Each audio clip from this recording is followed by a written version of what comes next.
I am Chris, I'm Edison. I'm Kyle. and this is Tanks and Thanks. The science show about keeping aquariums. Yeah, I kind of did that one wrong, Yeah. but this show is about bridging the gap between science and hobbyists and trying to educate all of you guys at home. Roll the intro.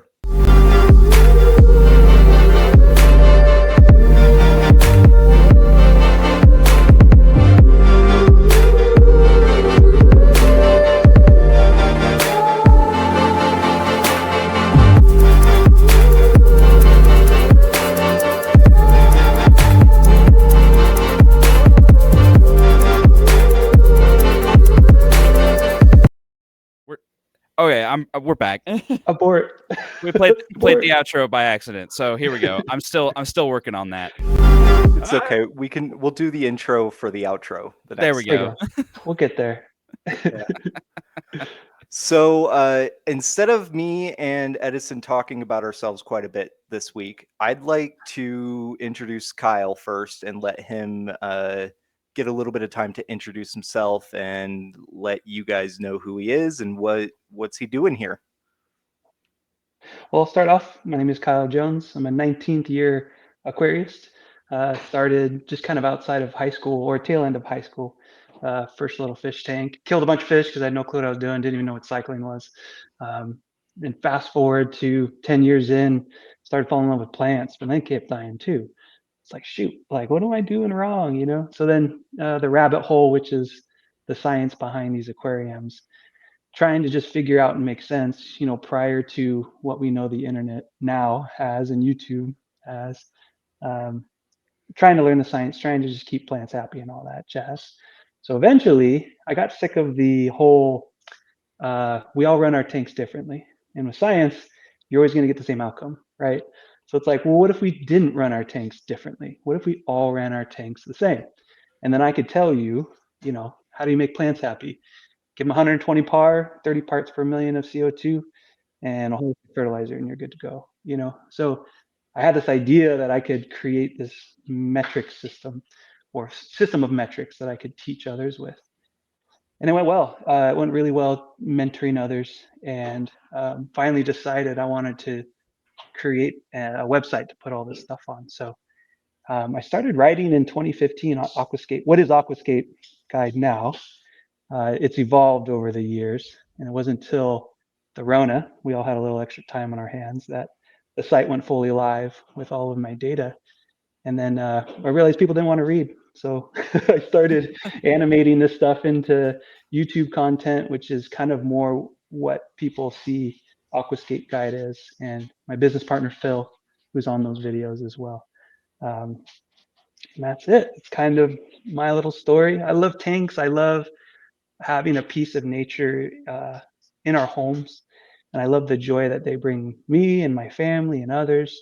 And my whole goal is to simply educate others on the science so that they can bypass a lot of this frustration that happens with these systems and just enjoy them, get to enjoy them with less frustration and saving time and money. Because we all know that there's tons of products out there that are just snake oil and are marketed to us as liquid carbon and all this other stuff that we just don't need. So shortcutting people to success so they can enjoy their aquariums is my goal. It's my holy quest for the grail.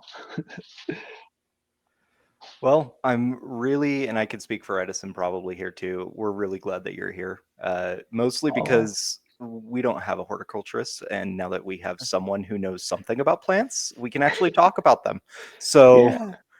I know the I basics swear, of plants, more oh, sorry, what? No, I know the basics of plants, but I know more about fish than plants and water chemistry. So, Yeah, I dabble with plants. They want a specific water chemistry, so I've gotten into some of that stuff. Fish stuff, I tell everyone straight up. I know, they hit me up about plant stuff, and I'll answer all these questions, and then they're like, "What about this beta?" And I'm like, I'm gonna tell you right now, I'm not the guy to be talking to for healing fishes and I'm like, I don't know, man. Jump on Google, but plants, I got down. I would consider myself in or horticulturist, say that 10 times fast, but definitely have the science down. And two, I like to read articles that bypass some of these gray areas that we have. Because people, obviously argue back and forth with no proof of anything. And it's like, well, where'd you hear this? Oh, someone told me this. Like, where'd you hear this? Oh, someone told me this. And then, The whole okay, Florida well, man hobbyist. yeah, like let's find some data on this. And then people shoot down data too. But at least it's based upon something, right? Like, Yeah. thanks for having me. I appreciate you guys having me on, and I'll be able to learn a lot too. We all can learn a lot together, sharing Yeah. information and resources and stuff. So Yeah, I'm thank you for definitely having me on. excited. So, And that's the idea of the channel, is to just keep learning and keep better growing. in our aquarium keeping. Hell yeah. Yep. So, Edison, what have you been up to this week? Not much, just work, school, and sleeping. My one honey gourami that was scaring me looked like she had some swim bladder issues. She was sitting at the bottom of the tank for like a couple weeks. She's now swimming again because she was just eating the scraps on the bottom, I guess, and she's happy, and I'm happy. So you didn't medicate at all, just Nah, she just got better. yeah, she just got better because everybody else in the tank Interesting. was fine. So I was like, antibiotics are one that you don't want to medicate if you don't have to. Yeah, that's definitely true. I guess the only noteworthy thing happening, at least now this week for me, is I have an interview tomorrow with the Idaho Falls Zoo as an education curator. So I'm excited, but I also have a friend on the inside that's been kind of talking me up, and so I'm very nervous about it. You'll do fine. You'll do good. I mean, that's how I got my current job, and I've been there for like a year and a half. So you'll be okay as long as you can work hard. You know what I mean? Yeah. Kyle, what have you been up to this week? Fish tank wise or personally wise? Either or. This is where at the point where we prove that we are actual flesh bags, right? Okay. I'm in Nebraska, furnishing a home, and been building furniture all week. Waiting for more furniture to arrive, and It's like horrible. doing that whole thing, trying to work remotely. Got two little ones that make it almost impossible to build furniture. But that I miss my tanks. My tanks are back in California. My mother-in-law is just throwing chlorinated tap water in them, or dechlorinated tap water in them, like just trying to keep them running. I've been away for 4 weeks at this point, so I don't even know what they're going to look like when I get back. I'm a little worried, but I could almost imagine the amount of cutting you're going to have to do for your plants. dude. And before I left, some of the hygrophila that I have was like growing out of the surface, and I'm like, yeah, that's going to be a mess when I get back. Yeah. Man. Oh yeah. But yes, I am a flesh bag. I can vouch for that. We like to try. Yeah. So I guess first up that we wanted to talk about today was a photo that we found on Reddit, and I don't know if Edison has that as a media source or not, but if he I does, can in just a second. Let me do a little thing, balance out some audio while we're thinking about it. Here it's on the stream. It's just kind of in front of our faces, so I'll just show it briefly. But we've all seen the pictures, so we all kind of understand what's going on here. This was a post on Reddit, and it just got torn apart. I don't even think the post is up anymore. No, it's completely taken down, I'm pretty sure.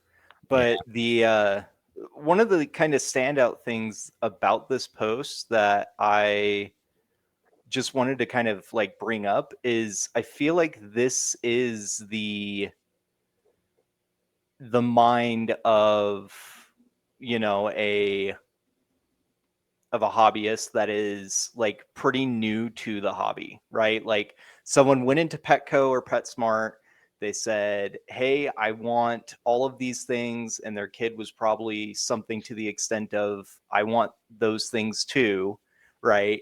And then they didn't ask any questions about how big the tank was, what kind of tank it was, what kind of fish are going to get along together in that tank, and they kind of just hodgepodged it together. And so I guess like the first question about this specific picture is what, how do you stop something like this from happening in the first place, right? Like we can't like fix everything, right? That's not what we're about, but we're here to educate people. What are some of the things that PetSmart or Petco could be doing to kind of resolve these discrepancies that they're running into? I think the first thing they could do is train their employees a little bit better on fish care. Because here's the thing: most of the people that apply to Petco, PetSmart, big box chains, when they say animal lovers, they're like dogs and cats and maybe small rodents. You know what I mean? That's all they have experience with. That's all they know. And so you have things like fish, reptiles, other like birds. People just don't know how to take care of them, and so you have these inexperienced people trying to help other inexperienced people get a pet they want, and nobody's doing research. I also think you get a problem with capitalism kind of sneaking in. That may sound funny, but um, a big box store is there to sell things. They're not there to be like, oh, hold up, you need to do your research. I need to send you away. You can't buy these fish today. They're just gonna kind of help people get what they want, maybe even though it's not what they need, and send them off on their way. Because it also does seem, as it was said, is there is an education gap for sure. There can be. I've gone into PetSmarts, Petco's, some of those, bought fish and just like hardcore geeked out with the person serving me the fish, Oh yeah, and there's that can my be local fun. But Petco guy. If I were to go in and say he knew nothing, he would kick me out of the store. yeah, there's a friend I have in Vegas who he calls him the gatekeeper. He has a funny name for him, I can't remember, but he's basically like the gatekeeper. And the dude will just straight up be like, what are your parameters? Like, give me your water, I'm gonna test it myself. Like, I don't trust you. Like, I mean, and it's great. Like, it's for the hobby, it's great. It's probably not great for the store and sales, maybe, because he's turning people away. But hopefully these gatekeepers are seen as knowledgeable and trustworthy, and hobbyists would go back to then ask more questions, which would continue to bring the store business, right? If someone is knowledgeable and actually helping others. But I think capitalism is kind of a problem. A lack of education is kind of a problem, and just kind of like in these Facebook groups, the blind leading the blind, essentially. Well, Yeah, and yeah. oh, I was gonna say it's one of those things where it needs to be a balance between profits and the welfare of the animals. Um, because a lot of beginners just don't know anything. So when my first tank, I walked into PetSmart, I said, I want some fish, and they said, so luckily the gal that was helping me out was like, so how long's your tank been running? And I was like, I just set it up, man. And she's like, you got to let it run for a day. Before she even let me get guppies, she had me go off the inch per gallon rule for the 10-gallon tank, for better or for worse. But I got like 5 guppies, right? And so, yes, there should be some gatekeeping, but also we don't want to gatekeep the knowledge from people who want to actually take care of their fish. Totally, totally. And I'm definitely on board with both of you guys when it comes to this too. I think one of the things that's going to happen pretty soon with that tank is if they don't keep up on maintenance, which usually, I hate to say it, but people who overstock and who are novices in the hobby are those types of people who don't, What do you mean by those people, huh? If you're putting a Dang comet it, Kyle. goldfish, yeah, if you're putting a comet goldfish in a 5-gallon tank, I Huh? don't think you know what a So, water but change is. the It's true. people It's who true. are in the same boat of having as many fish inside of a container as possible are usually the same people who don't do water changes because they've never heard of a water change or they've never heard of doing things like that. And I'm almost entirely certain that that tank will crash at some point, if not soon. But I'm surprised, Kyle, you didn't say anything about the lack of plants in there because PetSmart and Petco have been pushing plants, I feel like, on everybody when you go in. Dude, I saw someone posted Boost. It was a cup of Boost, or what, a bag. It was a bag of Boost, but it was like a 4-inch rhizome. The thing was huge, and he got it for like $6, $7. I was like, where is this place? Because I'm gonna clean them out. Like, and it was like one of those like brownie Boosts, the real nice velvety dark chocolate Boosts, and I was tripping. But I don't know. I don't hate on people that don't like plants. Uh, George Farmer had an amazingly gorgeous cichlid tank. I think it's still active and running, and it was complete stonescape. That's Mhm. gorgeous to me. Like I even know Utah. Driving into Utah, north, traveling north into Utah, you guys have those beautiful red cliff rock, like Yeah. just gorgeous, gorgeous rock features. I mean, shoot, I live on a mountain, so I love just rock in general. But I wouldn't say plants. You have to have plants in an aquarium. I do think you're doing the system and your fish a disservice by not having plants. And plus, plants' needs are far more complicated than a handful of guppies. So like, it's kind of biting off a lot for a newbie to jump in. All of a sudden, it's like, what is this cycling process? Get through that, dump fish in, and it's like, okay, now we got to talk about the 5 pillars of what plants need, PAR, PUR, which we'll get into later. I just think it's too much to bite off. And eventually, I think, as you guys have in your tanks behind you, I feel like we just naturally want to push into a more natural environment for these systems. And you kind of get into plants eventually. Well, and for me, I like to use like easy plants because there's definitely like different levels of plants. Like duckweed, you throw it in a tank, it's not going to die. I've seen pictures of people with it like in their coffee, on their light Their switches, hair, just So much. I everywhere, hate right? the duckweed's the herpes worst of the freaking. aquarium world. Right. Once you get duckweed, you're never getting rid of it, right? Yeah. Those kinds of plants like hornwort, like Java moss, stuff that you have to really work to kill. I like those kinds of plants because they help balance out the aquarium visually, but also chemically. Yeah. Especially Nitrate plants like reduction. hornwort.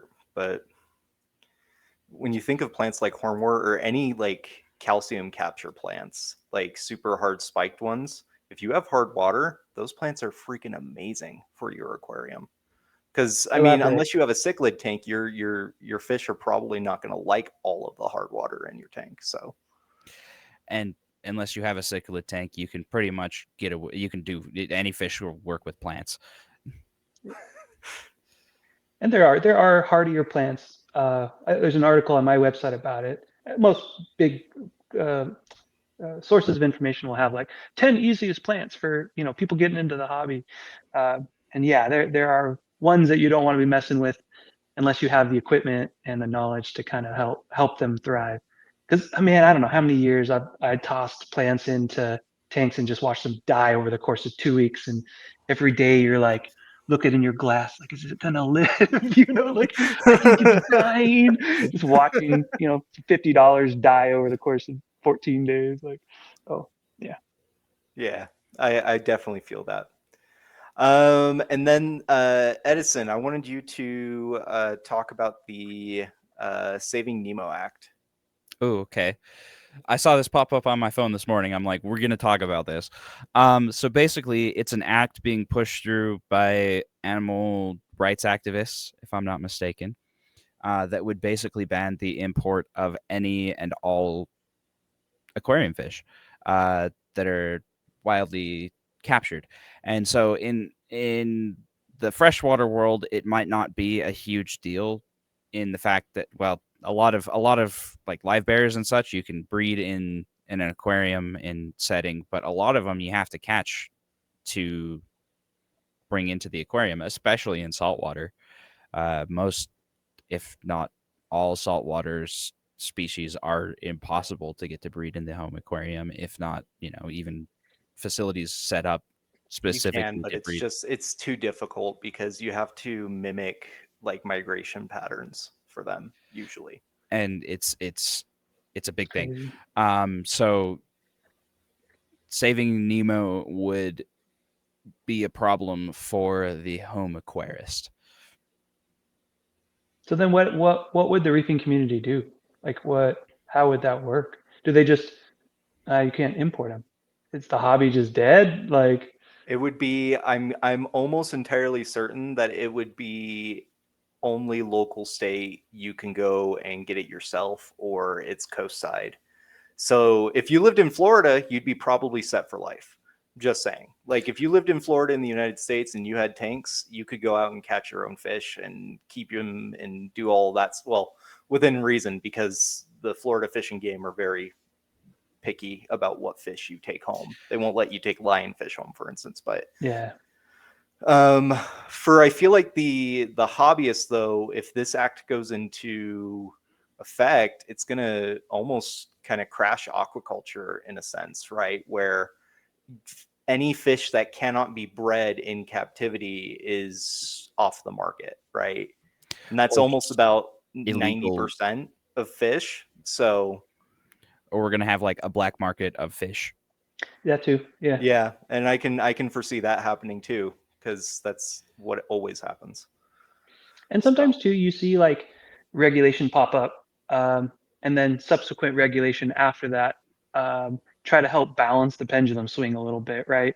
So it's like, the next article is over 5,000 mom and pop reef shops close over the United States, trashing tons of people's livelihoods and all that. The pendulum swings back the other way, and it's like, okay, well, let's find some sort of middle ground where we can sustainably farm reefing fish or saltwater fish, livestock to some degree, right? To yeah, keep the hobby alive. Because I can't imagine that the whole hobby would just be like, all right, we had a good later, yeah, run, no, like absolutely not. Right. yeah. Everybody Or would just be up everyone in has arms. SPS tanks after that, like, yeah.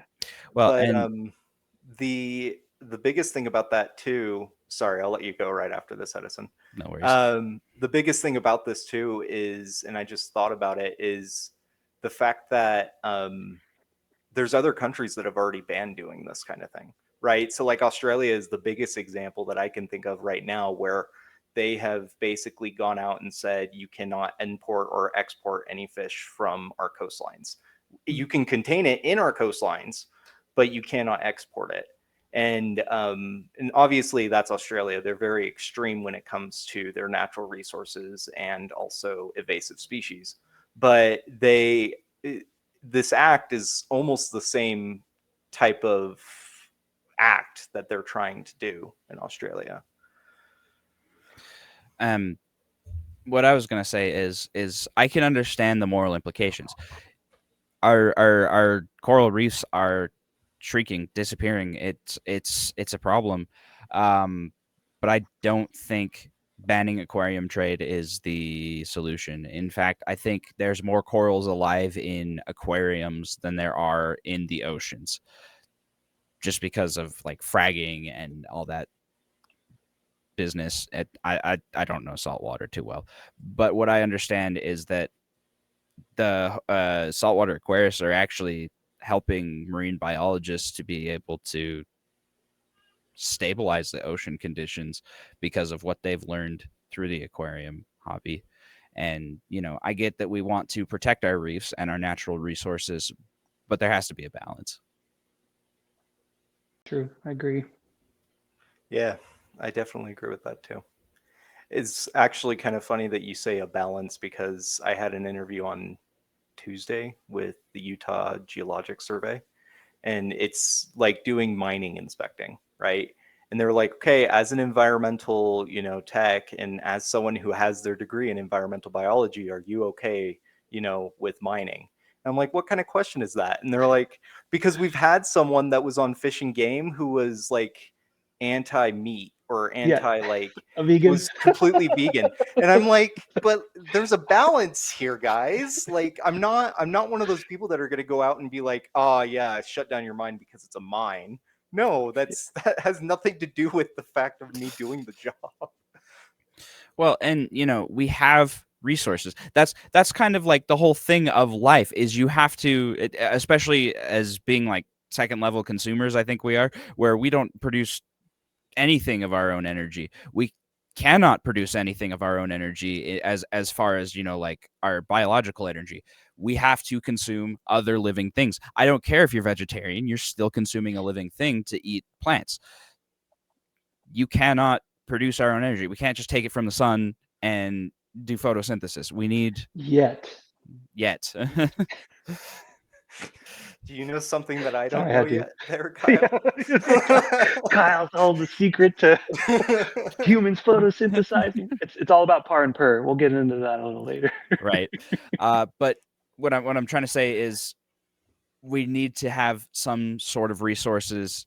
That's the whole thing of life, is taking resources and changing them. It's a constant process of changing it.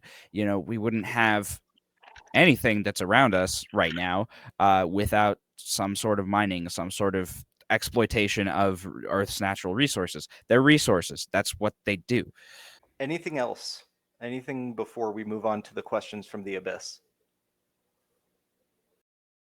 By the way, Kyle, if you're not familiar with the lingo there, the abyss is just everybody online. So it may as well be the Mariana Trench. Yeah, it is. Let's do it. Let's do it. Okay, so I know that Edison got this question and he's hoping that I'm going to answer it, but I want to see him struggle a little bit first. Do fish ever get thirsty, or do fish drink water? Actually, do fish drink water? I do know the answer to this one. Oh, do tell me. Fish do not drink water. In fact, because they are surrounded by water, they use their gills to uptake water. We got to talk about freshwater versus saltwater. In freshwater fish, they have to actually pump water out because there's more water around them than they need inside them, if I'm not mistaken. So they have kidneys that mostly just filter water out. Because of the way their gills work, they're basically breathing in water, but it's not breathing, if that makes sense. It's just immediately going over through their mouth and then over their gill operculum. So right. So that's how they do respiration, as in like taking in oxygen respiration, not the chemical reaction respiration.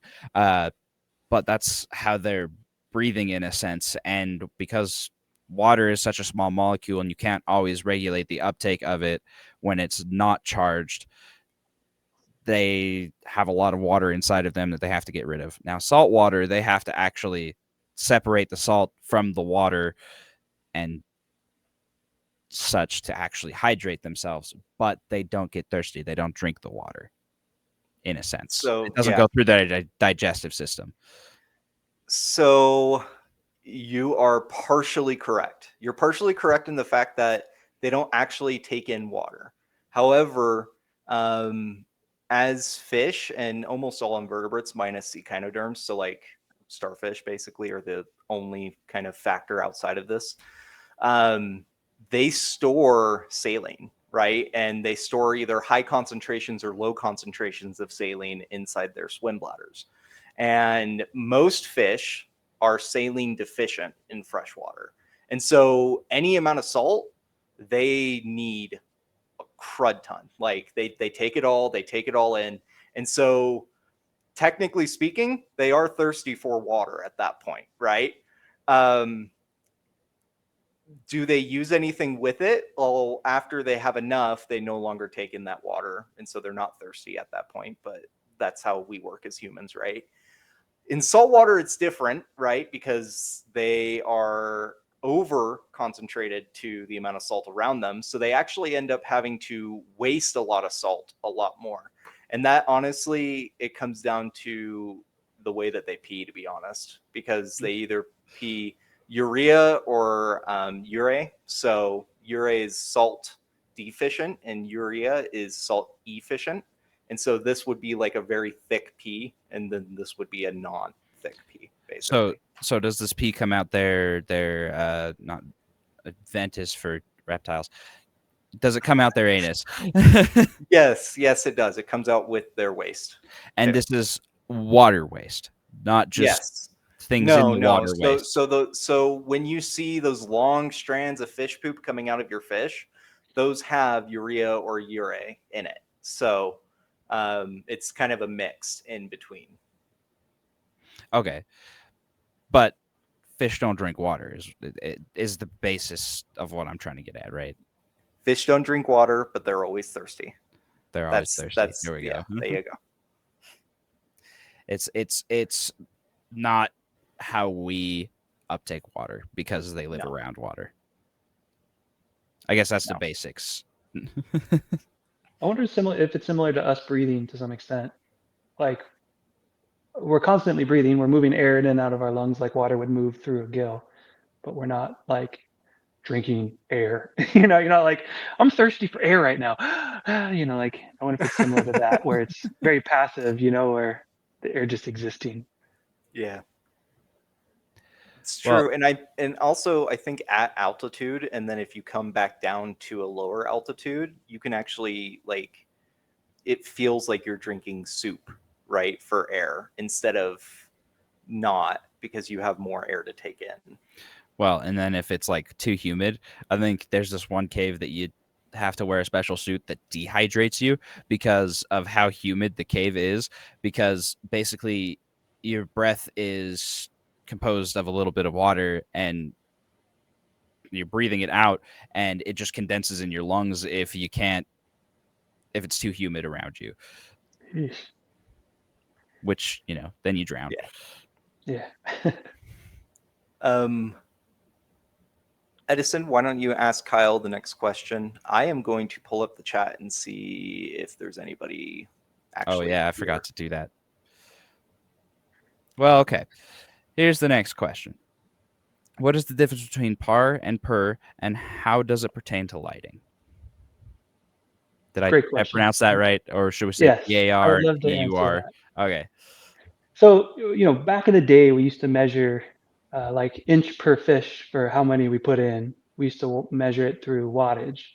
Wattage is the consumption of energy. It's not how well it'll stimulate photosynthesis, right? That's what we did back in the day, and it worked fine. But with the invention of LEDs and the implementation of that in our hobby, they're so energy efficient, we can no longer do watts per gallon, right? Um, so we had to come up with another solution. And there's a bunch of other ones. People still use lumens. They talk about kelvins, which is more on the per side of things. But it's like, okay, well, how do we figure out a measurement that is going to help us um, uh, understand how much radiation this light is going to produce for plants' uptake for photosynthesis? And that was PAR, which is photosynthetic active radiation. And it's great. I love the metric because um, it's a metric. It's measurable. We know. Someone's like, oh, I'm struggling with plants. And so what kind of light you got? And it's like XYZ light. Let's say Nicker or Higer. We'll tie this back in too. We'll continue to talk about these lights. It's like they're putting out like 35 PAR. That's pretty low. Like the plant is struggling to create photosynthesis or to photosynthesize and thrive and be happy. So PAR is this measurement that allows us to understand how well the light's going to create or stimulate photosynthesis. Now, within that, PUR is photosynthetic usable radiation. So, of that PAR, of that spectrum, how much of that is able to be used for photosynthesis in different chlorophylls? And those they have to be tied together. We have to they're buddies, right? The best example I can provide is slapping a reef light on a planted tank. It's not designed to stimulate photosynthesis. So you could have this crazy, 500 PAR radion. This thing's amazing, but it's like all blue light, and that's not going to do anything for plants. So where this all ties in, this PAR and PUR, the question I see a lot on these Facebook groups and other areas when helping others is, what's the cheapest light I can get for my aquarium, my planted aquarium specifically, right? And we all know the cheap comes out more expensive in this hobby for sure. It just is what it is, and in life too, right? Life parallels there. A lot of people recommend Nicru and Higer. Now, I think some of the Higers, at least I know them, can get up to like 75, 80 PAR, which is pretty good. So for reference sake, 0 to 40 PAR is low, 40 to 80 is like medium lighting, and then 80 beyond is like high lighting. So 80s, you know, oh, Sorry. what? Does PAR or PUR relate to the brightness of the light in any sense? Or is it more related to color, or is it related to can I look at it and be like, oh, that's No. okay? So lumens, and I'm tired, so bear with me. I believe lumens is the measurement, if I'm not getting it right, the measurement of our eye's perception of the brightness of the light. So like TwinStar a while back pulled off all their PAR and only provides wattage and lumens. But if you have a planted tank, I say I could care less how bright I think it is. The plant's the one that needs to dictate, hey, I need more light or less light, right? We're catering to them to some degree. Um, I can get more into PUR and explain why, to some extent, it's for our viewing pleasure, and we can't just do only what science dictates. But so there's lumens, right? Kelvin is our perception of the color. Wattage is just the consumption of power, and none of these can be used to derive PAR. There's no, unfortunately, also no like special equation to convert lumens into PAR, and especially PUR on top of that. Does that answer your question? Yes. So how is PAR measured then exactly? Like, do they just see how well it like makes the plant grow? Exactly. Yeah, that's it. That's all the big light. They just throw it under and say, no, being sarcastic. Right? Like About how to say, this is scientific here, sir. You're going to need to rephrase that question, that answer. Okay, let me take another stab at that. Moles. There's a PAR meter that will measure U-moles. I don't know the term, or I can't grab micro it off the top of my head. What? micromoles? Micromoles, I believe. Okay. PAR meters will measure that. So two ways to get PAR.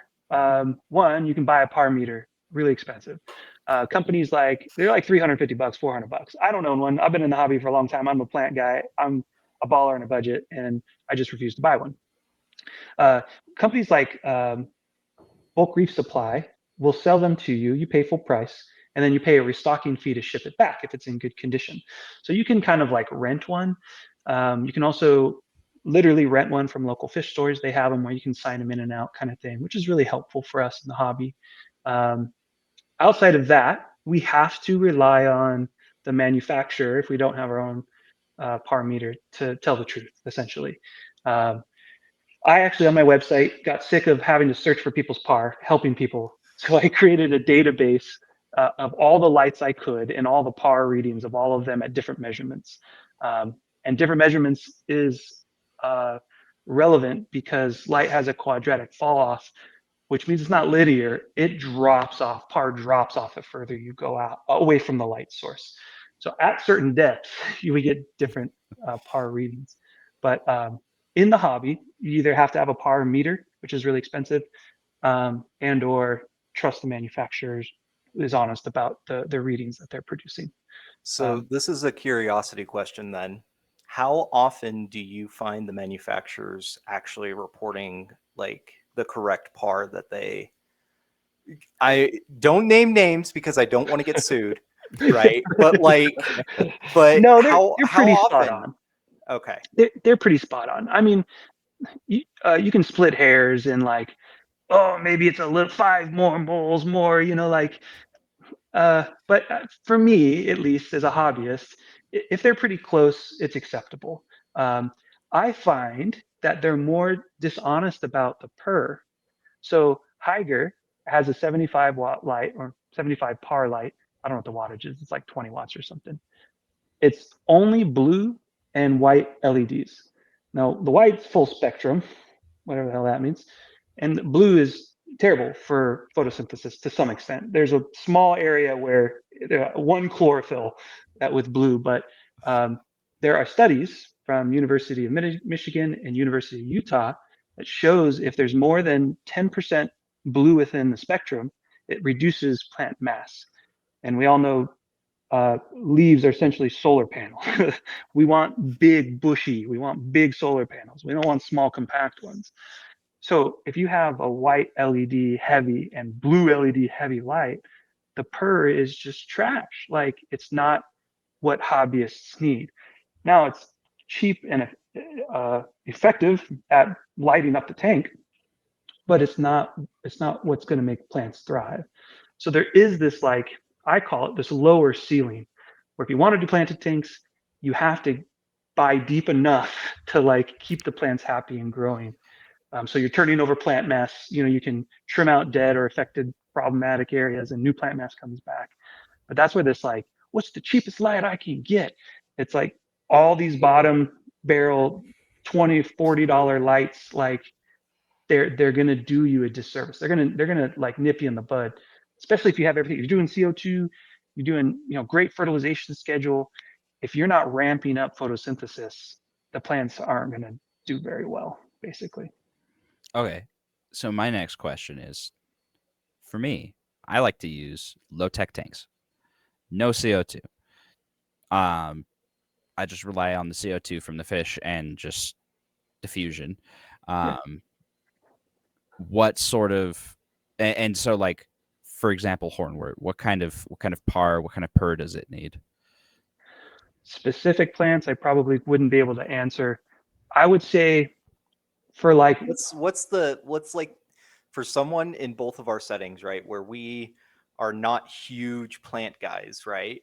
yeah, What would be like the base that you would say, I want you to go out and go get this light because it does these things for these plants? light recommendations, and I'll answer your question as well. Phoenix has the CRV model, and it's white LEDs paired with red LEDs that are specifically 660 nanometers, which is a wavelength that is perfect for stimulating photosynthesis. On top of that, it puts you right at 80 to 85 PAR, which is kind of the ceiling of where you want to be without CO2.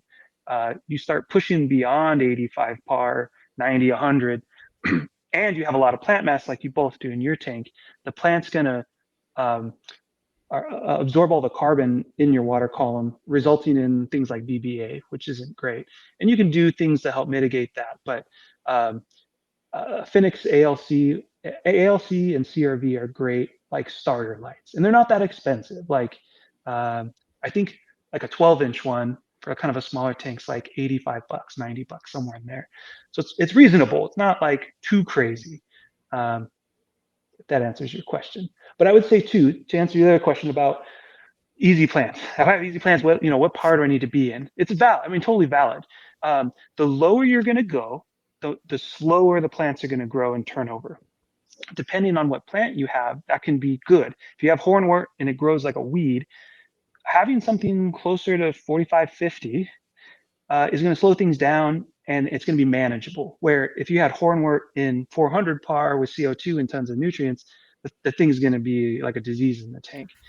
However, with something like an anubis or rhizome plants, Java ferns, spruce, um, you want a little more PAR because they grow so slow. Like if you put that in 40 PAR, you're never going to see a new leaf out of a dang thing, like because of how slow it's growing. So generally, I try to suggest keeping people in like 60 to 80 range.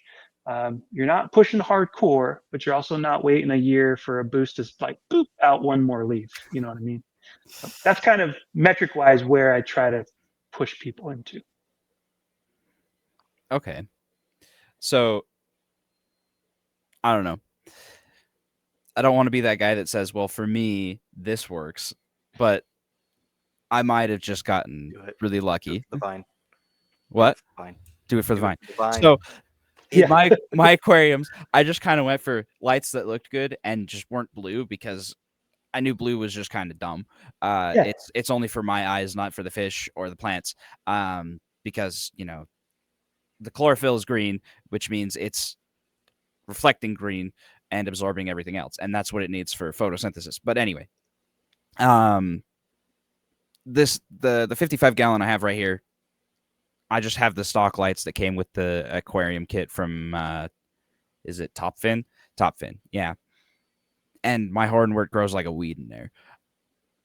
and my Anubias, I believe it's just a regular one. No, is it an Anna? I don't know.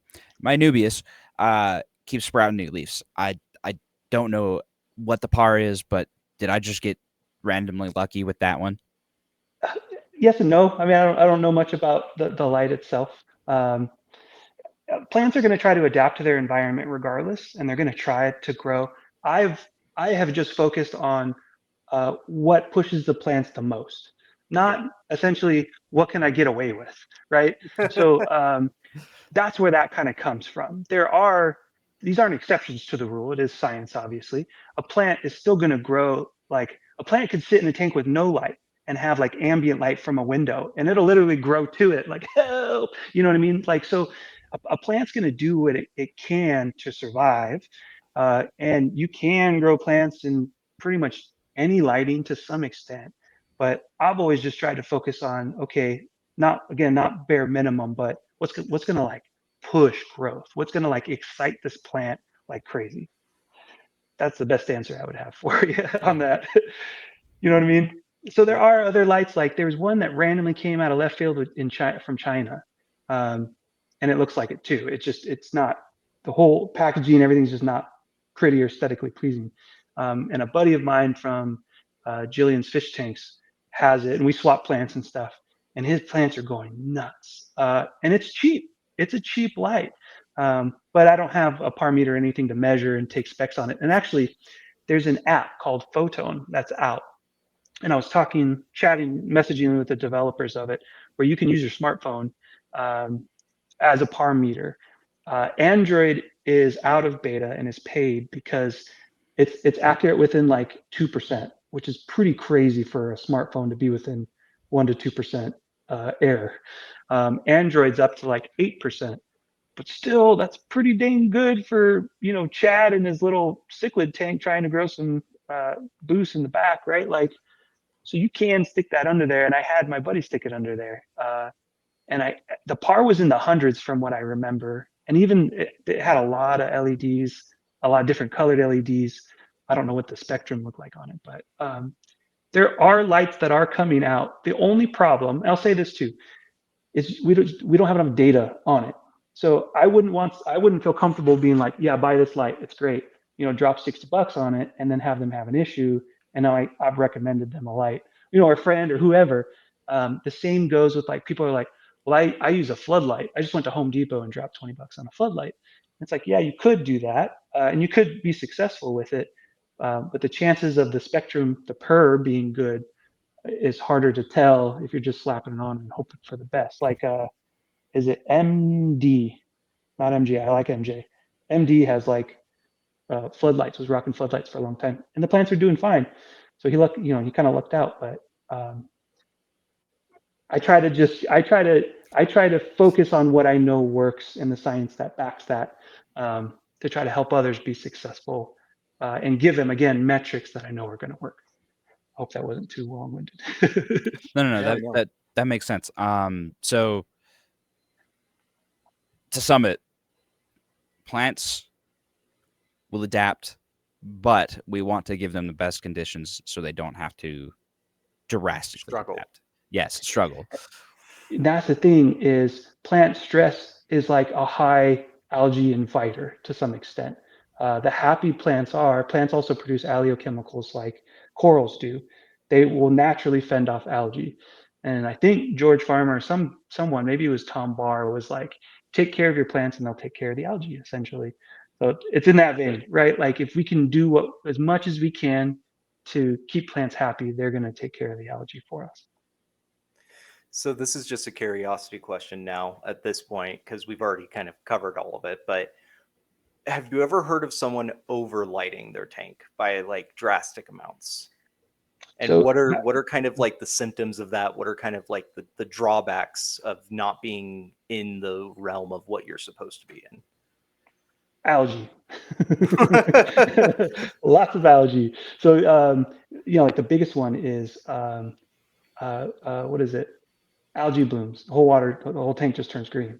Like that happens quite often. VBA is another huge one. If the tank runs out of carbon throughout the photocycle constantly, If it keeps bottoming out, you're just going to get PBA. There's balance, as we talked about earlier, with a lot of things. And again, life parallels, there's balance. The big three are lighting, carbon, and nutrients. The gas pedal for everything is PAR and PUR. The more we ramp that up, the harder we're pushing on the gas. We need carbon and nutrients to support that. And if you're not injecting CO2, your ceiling's low. Like you can't, again, miles per hour with PAR, you're 60, 70, 80 miles an hour, you're stuck at that range. Yeah. You can get beyond it to some extent, but yeah, if you start pushing 200, my grow out tank at the surface is like 400 PAR, and the Dwigia Super Red is like bright red, like happy. But I'm also CO2 injecting. I'm using the FERC kit, which is my FERC kit, which is based off of that EI method. So there's support there. So it is easy to step on the gas pedal, and the faster you're going, higher the PAR, the worse the crashes to some extent too. So it's good to start everyone off kind of on what used to be called a low tech tank, kind of get to learn that balance of lighting and nutrients and naturally available CO2. And then you can start injecting and speeding up slowly. That's definitely true. Well, thank you for answering that question. You're welcome. Yeah, never thought that much about lights. I'm just like, plant, light, good. Yeah. And that's the hard thing, is a lot of things are like a planted tank, Hydra planted tank light. And I know I'm hating on them. I'll continue to do so too. Micro planted tank light. It's like, it's not great. I will say real quick on the PUR side of things, you mentioned what's pleasing to the eye. Again, 2 studies, 2 different universities, 2 different time periods, I think all within the last 8 years or so, found that plants love red light, hardcore red light. Like on the International Space Station, NASA produced this article where they were growing like lettuce and these like fine green, easy greens, just pink, like red pink, and the plants go crazy for it.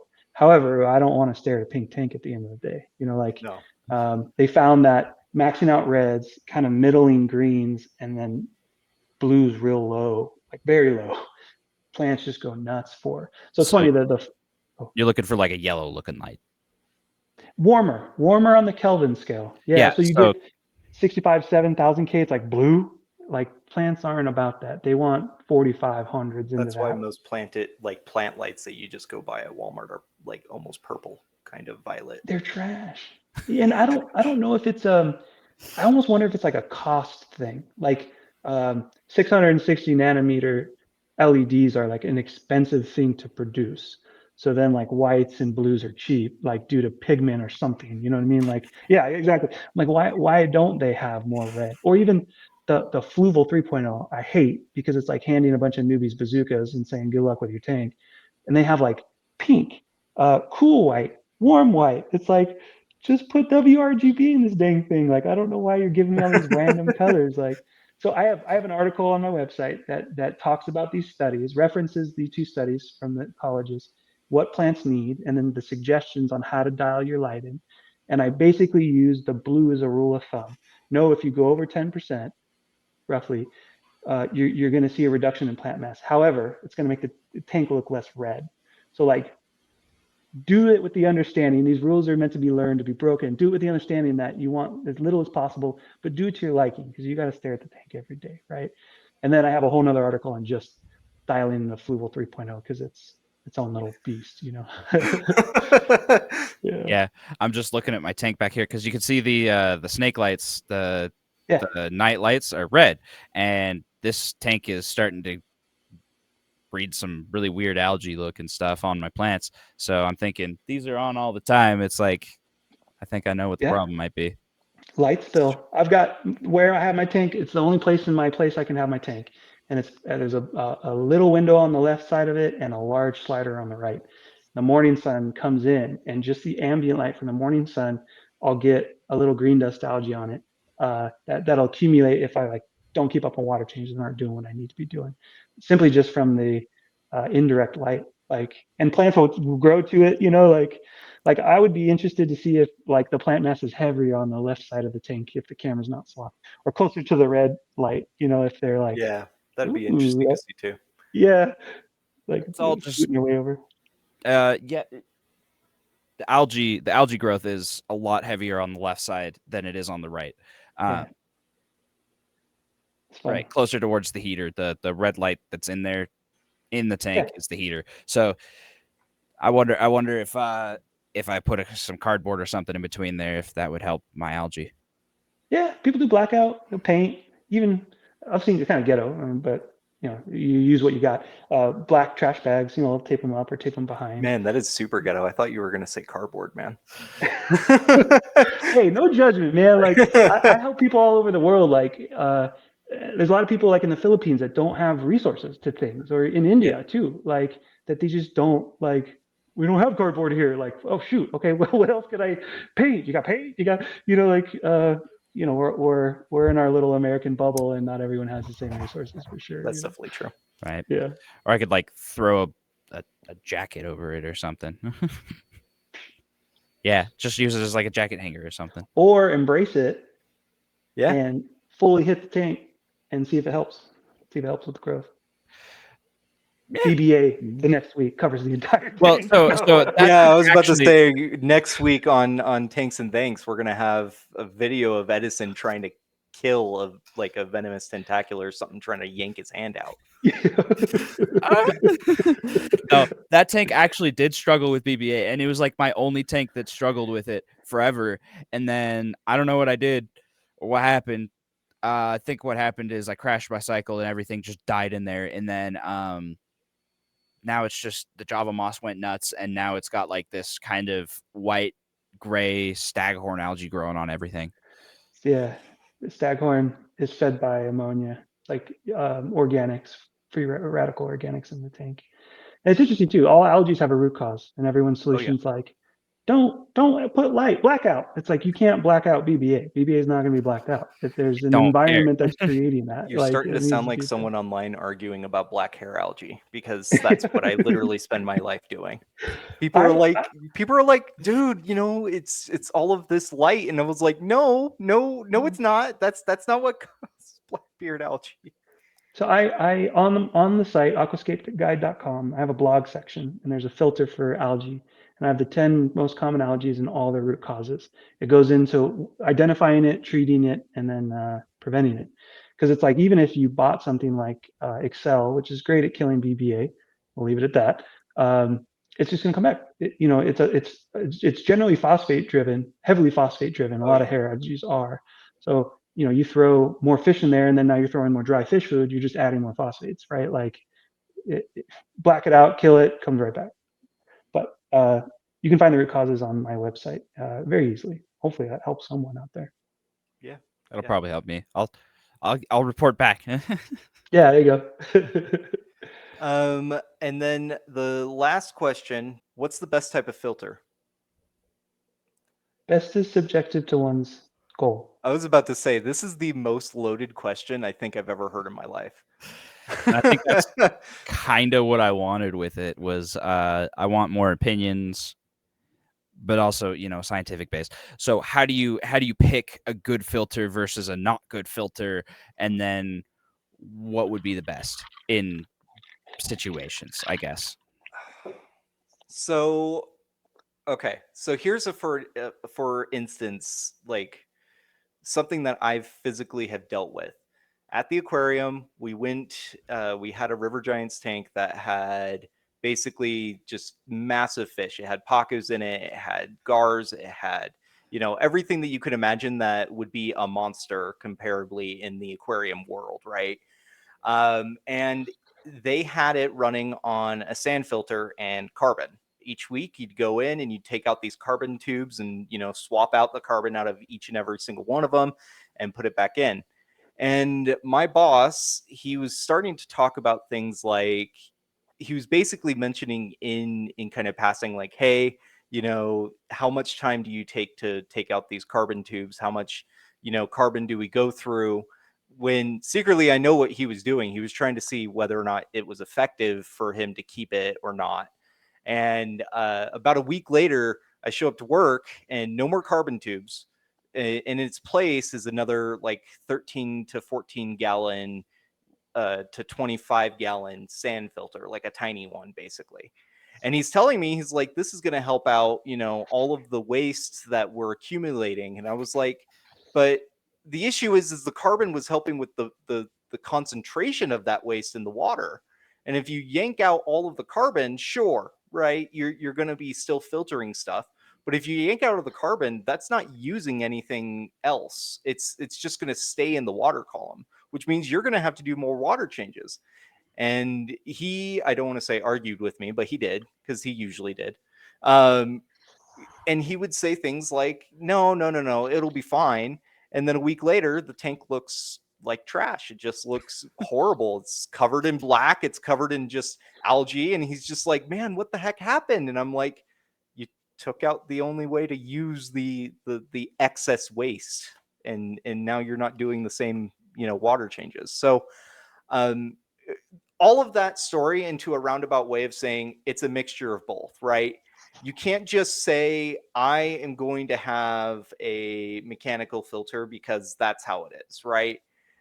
Because you could for a while and you could survive on a mechanical filter, but it's going to equal you doing more water changes, you doing more maintenance and that kind of thing. You can't say that you're going to just do fully chemical filtration, right? Because that still has a lot of maintenance and cost with it too, because it's carbon driven, right? Or GFO or phosphate pads, depending on whichever chemical filtration you're using.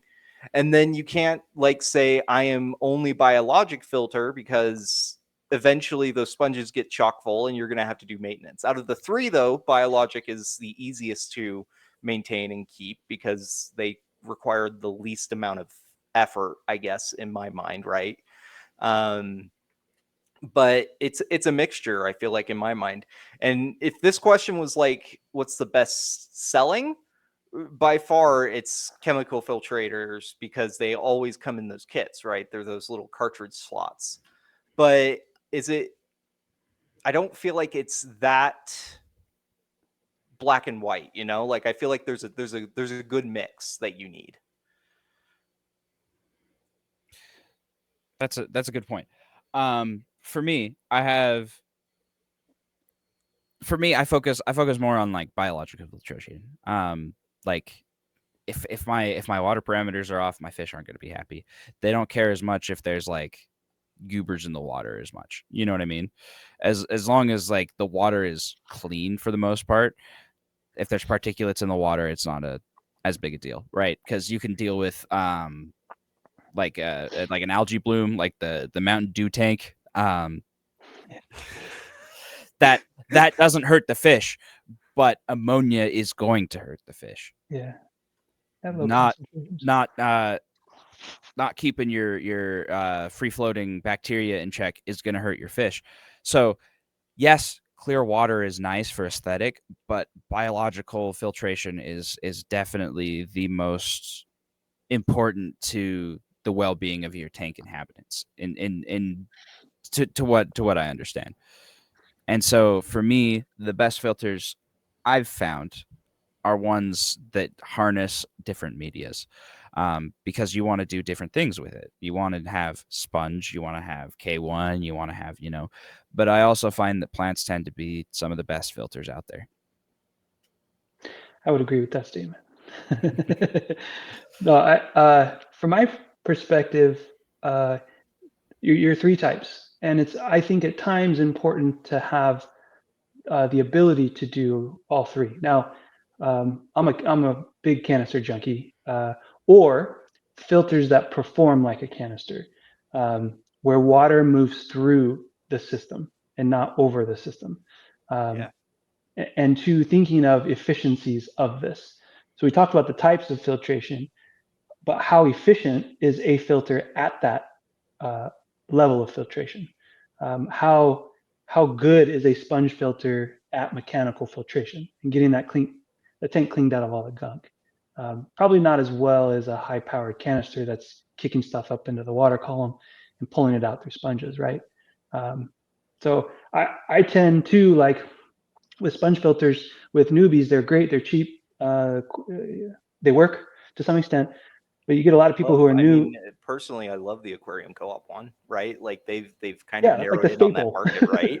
Yeah. So The problem I see though is like I got staghorn algae, or my cycle crashed. Well, what happened? Did you recently do a water change? Yeah. What did you do during the water change? Oh, well, I took the sponge out and put it on the counter and then did what I need to do and then I put it back. And it's like that thing was probably drier than jerky and all the bacteria is dead. It's like a lot of people use them. There's a lot of flaws with them to some extent with sponges. If you know what you're doing or you're breeding fish and like you understand how it all works, then it's like it's a cheap, easy option. But um, it's like too, if you need to run carbon on a sponge filter, you can't with most of them. I don't think I've ever seen one with a yeah. So uh, I try to suggest, okay, well, get something that immediately has something that you can put biomedia into. It doesn't even matter what it is. Matrix. I've been rocking ceramic rings since early 2000s. Um, that'll take care of the biological side of things. Then you got the sponges for the mechanical side of things that you can rinse out, you can beat up, you can leave them at the counter and they can be jerky, and you're not killing off your beneficial bacteria. And then bonus points if you have room to throw some charcoal in, some GFO, something where if there's an immediate problem, like I got like, how do you get medication out of a tank if you've medicated the entire tank with a sponge filter? You can't. Then you're having to run a reactor, some other external thing, and like we're doing massive water changes to try to clear it up. So it's like I've seen though like these hang-on backs. I think I AquaClear don't know. I don't want to misspeak. 45 is one of the ones that comes to mind that I think you're talking about. Yeah, Yeah, so AquaClear 45, they make a like a bare bones kind of filter that you don't use cartridges. It doesn't come with any, and it's a dual layer. It's got an overflow. It's got a hang on back, and yeah, it's it's beautiful. killer. It's one of the It is a best. hang-on canister. Is what Yeah, it is. literally, it's one of Like, the best filters I feel like I've ever seen in my life. So, yeah, because Fluval makes them even with too. oh sorry, go ahead. No. Go ahead, Kyle. I was quick point was with a lot of hang-on backs, the water flows over things. It's not flowing through. Like so, you get some water of that. I don't know the measurement of it. That's just going to flow and roll off back into the tank. And it's like you maybe have this bio wheel. Like how well is that working? Like so, I'm just a strong proponent of pushing water through these medias, like you see with maybe the sand bed ones, right? Water's trickling, flowing through it. It's pulling out particulate matter, and then you get really crystal clean water in the end. That was it. Well, and I'm a big proponent of mixing your types of filtration. You can't just say, "Oh, plants are the ultimate filter. You don't need anything else." Well, Yeah. Wallstad tanks are a thing, but regardless, in general tanks that most people are going to have, you need a mix. You can't just say, "Oh, just keep a hob, you'll be fine." I like to.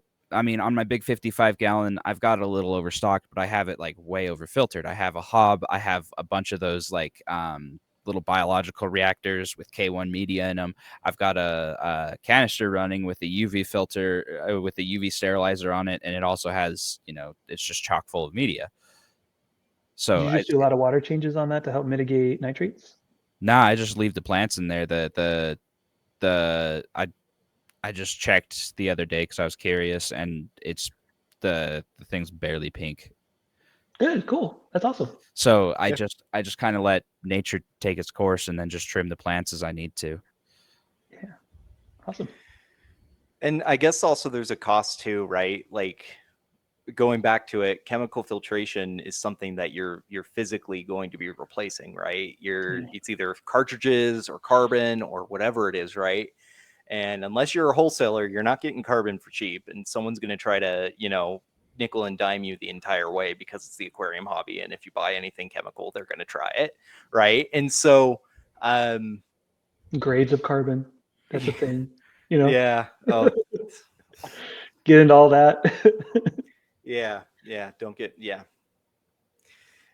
I've the also heard, and I haven't been able to find good data, and if one of you guys could point me in the right direction, um, carbon will remove heavy metals like iron and copper, which are micronutrients needed for plants. I've also heard the argument that those metals are absorbed within like minutes before the carbon can really even do their thing if you're doing something like a liquid.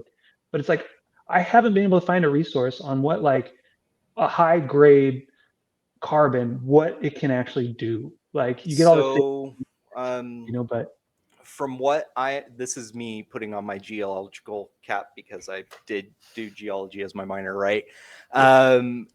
It's there are grades of carbon because the way that carbon actually reacts with any type of compound is it does so in shells, right? And so as you add things to it on the outside of the shell, it will basically contaminate itself with organic materials, things like anything negative charge that would basically stick to the side of carbon, basically, or even positive charge too, because there are some cases where that happens. But and as it gets gunked up, I guess, or used up, right, it sheds that outer shell and makes more carbon. This is, and I don't want to say this to freak anybody out, but there are some people who have eaten carbon and then they've thrown up because it's completely edemic, right? And so it's eaten through all of their organic material in their guts, and they basically have to get it out somehow.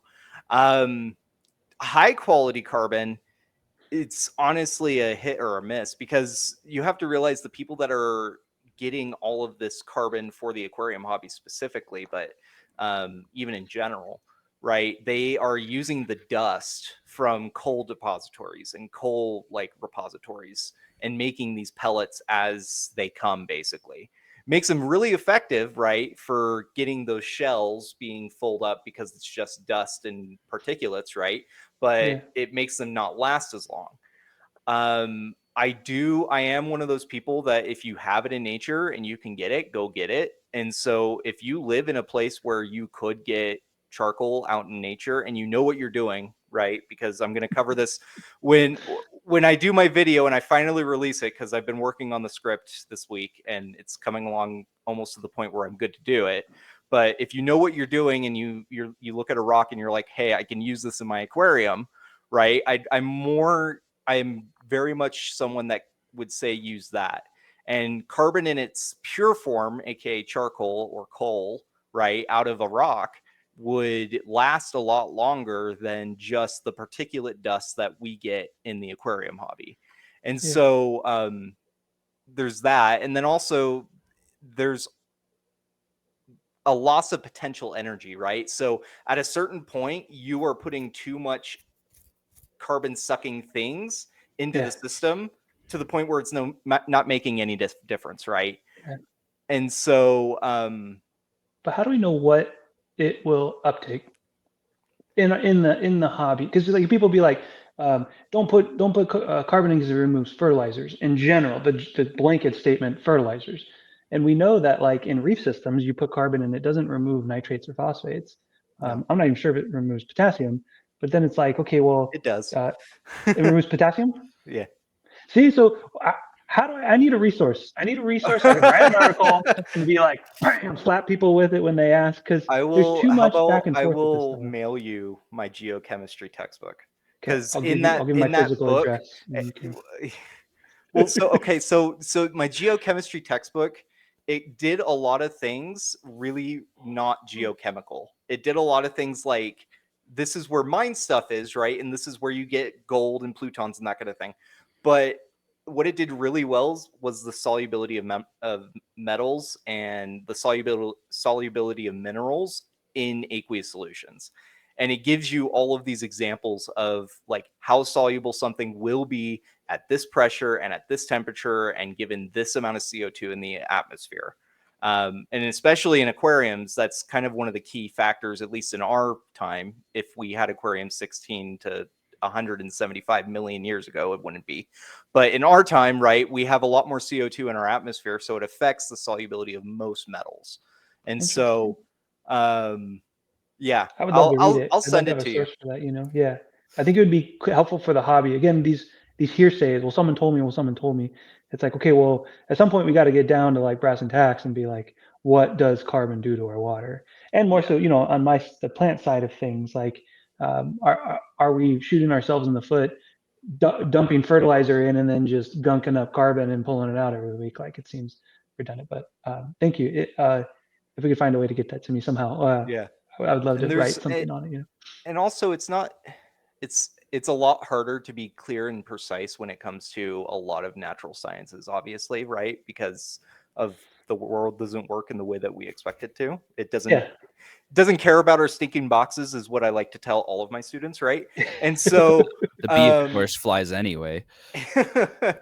and so like there's even modeling software that I use for my master's program that I use specifically because it takes into account all of the zeros that you don't know, and it still is plus or minus well over what is considered scientifically accurate or scientifically approved or driven, right? Yeah. And so I guess it all depends too on the amount of research that's being done. And unfortunately, when it comes to aquaculture, I I went to my master's advisor and was like, "Hey, I'd love to, work on a closed system experiment for my thesis."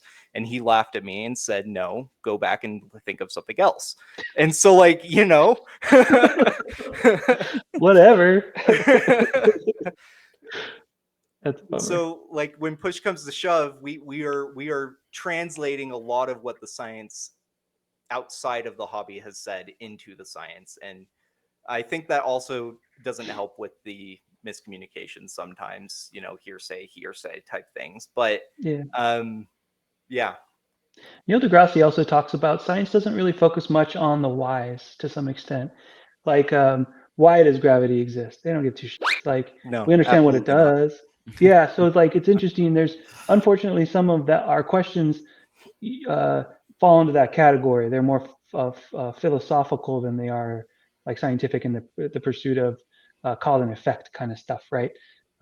Unfortunately, but I think too, education to some extent only takes us so far. And I had this conversation with another hobbyists where you can be schooled up hardcore and then get kicked into the workforce and like you feel like you know nothing to some extent. Oh yeah. Where there needs to be like a meeting of the tides of education and experience. Like, um, someone could read my website till they're blue in the face, but being able to look at a tank and be like, you're showing nutrient deficiencies, you need to like up your fertilization table, and then look at fertilizers and what are you using, and then like there's a lot of experience that kind of goes behind some of this stuff too. Yeah, Well, definitely. and just like you were saying, education is one thing, but actually doing something with that education is another.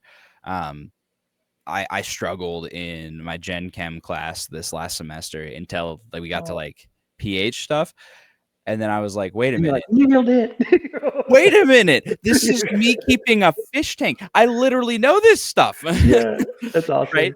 It's like I have to understand the chemistry. And so it's like, wait, now that I have an application for it, I'm able to understand it. And so it's like this Gen Chem stuff is just blowing my mind. It's like I do this stuff just for the fun of it. And so, it's like the carbon thing, I don't understand it all the way. Don't get me wrong. I'm not gonna pretend like I understand it. But what I know Dare is you that not know everything, Edison? I'm sorry. I'm not God. um there's there's a lot we don't understand about like, the microbiome, the like how exactly all the chemistry works, because there's just too much to analyze in one go for us and our brains would explode. And no money in it. It's a hobby, Right. And so with carbon and like UV sterilizers, I know that it can like denature like medications and other fertilizers, but fertilizers you kind of want denatured and just happy little chemicals so that it's easier to uptake for the plants. So I don't know what the answer is, but I know that a lot of metals tend to not be happy dissolved in water, and we'll find other things to bind with to become particulates. I think that's why they do like chelators, from what my understanding. There's another acronym, ED something, EDT something, that like keeps them from binding up, when tossed in water. It's like people are like, oh, put rusty nails in your tank. It's good for iron. It'll make your plants red too. It'll make everything red. No, Not no, quite. no. Yeah, Not yeah. I was quite. about to say, it's not the iron that's the problem usually in most Yeah, aquariums. It's the sulfides that become the issue. that's funny. Right, Wow. especially since we're using sodium thiosulfate to dechlorinate the water, which adds sulfates. Yeah. And so with carbon, and like UV sterilizers, I know that it can like denature like medications and other fertilizers, but fertilizers you kind of want denatured and just happy little chemicals so that it's easier to uptake for the plants. So I don't know what the answer is, but I know that a lot of metals tend to not be happy dissolved in water, and we'll find other things to bind with to become particulates. Yeah. But luckily when it comes to sodium biosulfate, it's not that Right, you're not soluble using a whole lot of terribly. it. Yeah. Yeah. To sulfides, right, where you have two sulfur atoms that are just bonding together in a gas form, because that's what it will eventually be as it rusts off. It'll be oxidized out. Sulfides in a gas form is what really kills aquariums. But Not to anyhow, mention the hydrogen sulfide that ends up in aquariums too, because of how, that all thing works. your water is being acidic. Why? Oh, I remember So, too. I had a sand bed at one point, kind of newer, getting anaerobic conditions and everything I planted. It was just like roots would rot and the whole thing would float up. Like, what the heck? And you're oh, poking it and you're getting, H2S popping up. You're like, oh, Well, and that's a common question I see is like, yeah. they're like, yeah, my fish just suddenly started acting weird. I'm like, well, did you rescape your tank recently? They're like, yeah.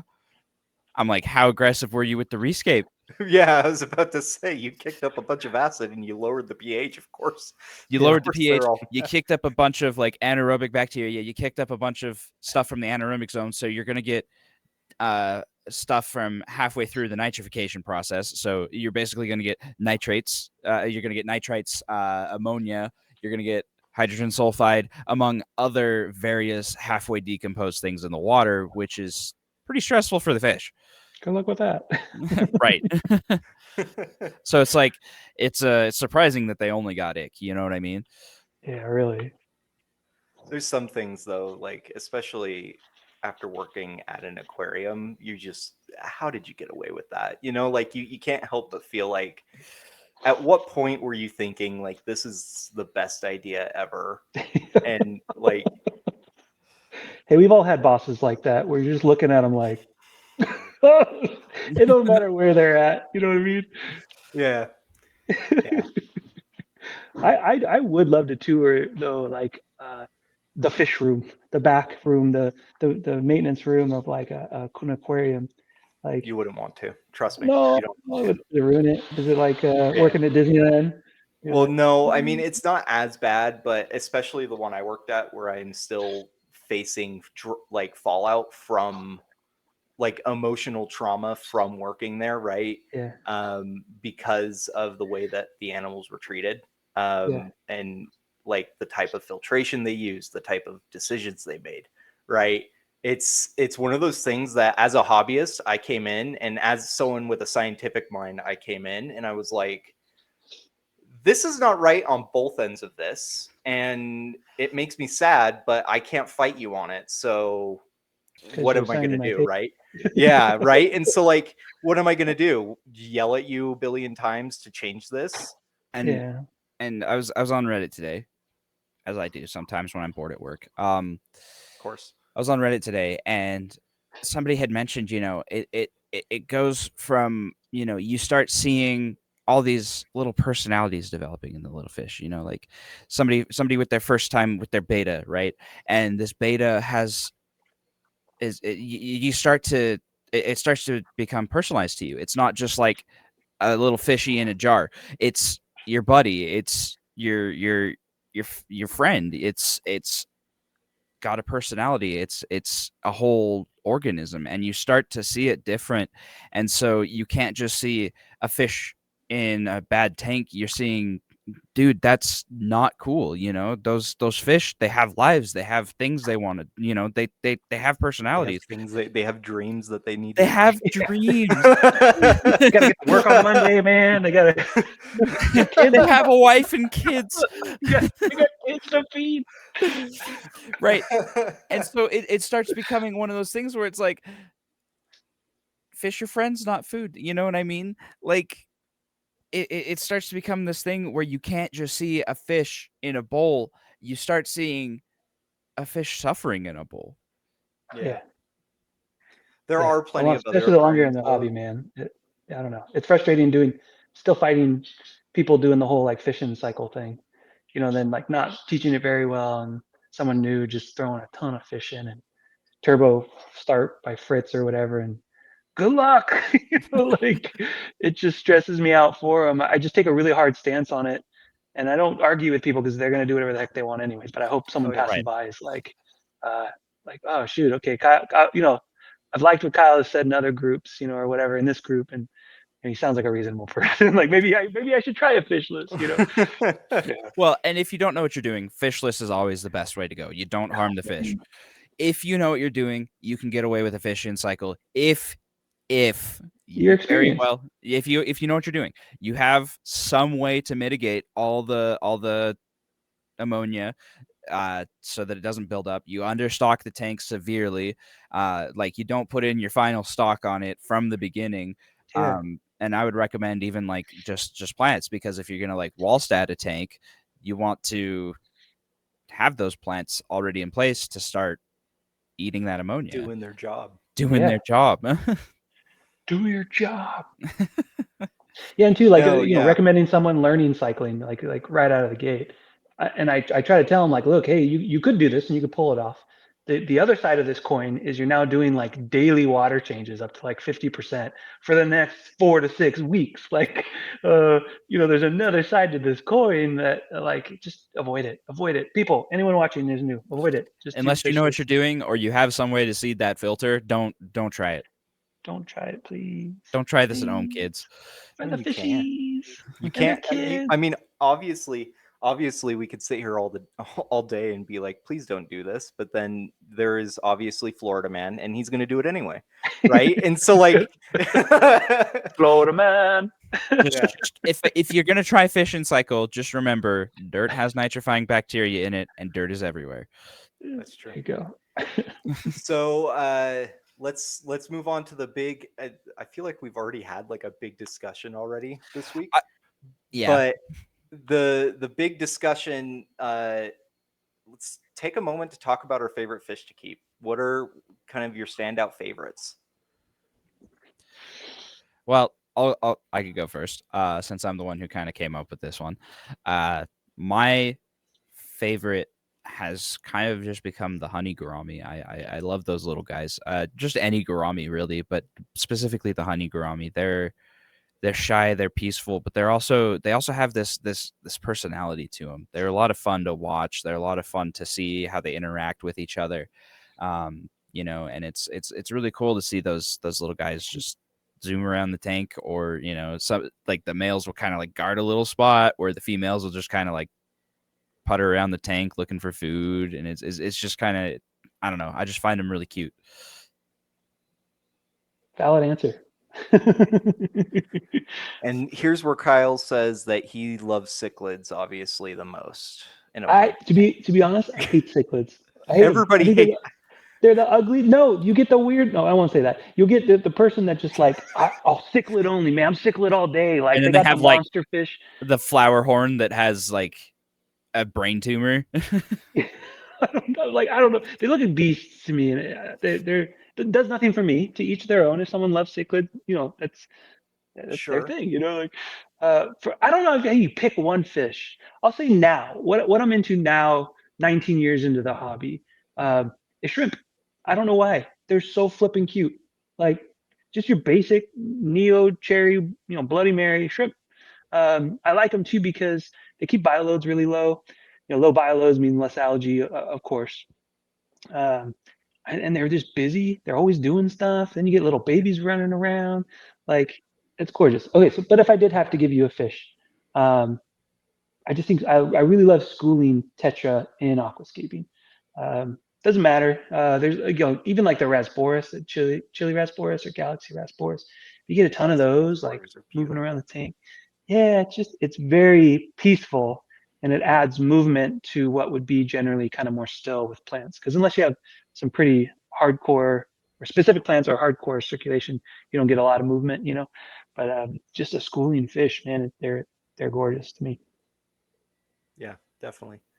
I really like Tetris too. So I think for me, and this is going to be kind of the reason I feel like I'm a little weird comparably to you guys, but I love things with barbels. Okay, so like What? all of the catfish basically Oh, okay. in the hobby. So like any Corridoras, obviously, Yeah, our mascot for the channel is a panda Cory, right? And yeah. so um obviously they have a special place in my heart, but I also, and this is kind of like an oddball fish that I feel like a lot of people don't give a lot of love to because of what it is. But I love Siamese algae eaters, man. Siamese algae eaters are like They're they legit. they get big. They're super legit. They have lots of charismatic, personality to them. But Yeah, people hate them because they outgrow their tanks so fast, it's true. or they die because they don't have enough algae to support them. Yeah, Right. So yeah. Well, it's yeah. I found my I had some Siamese algae unitors in my 55 before it exploded because Camellanus worms. That's a whole can of worms. Not to make a pun, but it kind of came out as a pun. Anyway, I noticed they don't even need algae if they have enough food available, like food scraps. They'll eat those. They're not picky like autos where you need to have algae or else they're going to starve to death. Autos are lazy. Those guys, I swear, people are like, get an auto. They'll take care of your algae. And they're just chilling on a leaf in the back. And you're like, bro, you got one job to clean my glass. And they're just hanging out like, Chilling. yeah, they're Oh, like your, don't get me wrong. My wife has told me many times that my Siamese algae eater doesn't eat the algae that I have. Don't get me wrong. And I'm not making an excuse, but like, I love him for him. I'm not. Right. right? No, and it's really fun to watch them too because they don't have a swim bladder, so they have to like actively float up in the water and then they just like stop and they fall. Yeah. I didn't know that. That's funny. I mean, they do that. Like, I didn't know they didn't have a swim bladder. That's trippy. I don't Yeah, think I tiger don't think barbs are fun. They dart. Like and then you get a couple together, and then they're like racing around together. Like Tiger barbs are those have awesome. been a lot of fun. The but you clown have to be loaches, they pair careful up, with the What careful was with that? the tiger barbs. Uh, Why? Oh, jumping. don't put them in there with Whenever, a guppy or something. Oh oh yeah, yeah, yeah. That will obviously. not be a guppy very long. That's a Whenever I snack. hear anybody mention things about clown loaches, I can't help but think there's a aquarium in Utah in Draper, and they just put in a new tank that says, "I didn't think that it would get this big," and it Oh, really? has like all of the fish that are Plecos. common in the hobby that people buy tiny and they just Yeah, explode. So like clown yeah. loaches and I Siamese gotta, algae eaters and like I even have like plecos. a membership for this aquarium. I haven't even seen this. I haven't even seen this tank. I guess I gotta go You at some go take point, pictures, man. Go on a dude. field Yeah. trip. I Oh get yeah. off at like 2 tomorrow. I may as well go do it. Run by it. Take some pictures. Share it with the world, man. I had two clown lunches because I've heard they're partnering fish, so you don't want to just have one, right? And I had a knot in one of my wood hardscapes, and for the life of me, I couldn't find them one day. Stressing. And you're looking on the ground like they're fish jerky around. Like where did these guys go? Well, sure enough, you just see like their two little butts hanging out, and they're like snuggled up in like this little knot.